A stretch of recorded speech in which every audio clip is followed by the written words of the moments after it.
minu kui kirjaniku jaoks tähendab tööd, sedasama tööd, mida teeb iga pühendunud inimene, ükskõik kas ta on siis kirurg või tisler või kokk või teadlane.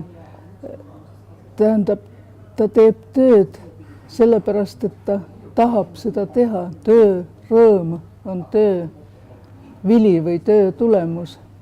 Ja kõik see, raha, karjäär, need on töö kaasaanded, mitte töö eesmärk. Et võib juhtuda niimoodi, et ma ei tee 2 nädalat midagi, ei istu arvuti taga, aga need 2 nädalat ei lähe tühja, sellepärast et ma juurdlen selle probleemi üle, mis mul on tekkinud, või siis loen või mõtlen. Tegelikult ei ole niisugust aega, niisugust hetke, kus kirjanik tööd ei teeks. Kogu ta elu on tema töö, kui nii võtta. Kõik kogemused, kõik, mis ta on, mida ta näeb, mida ta kuuleb, loeb, kõik see kuulub selle töö juurde.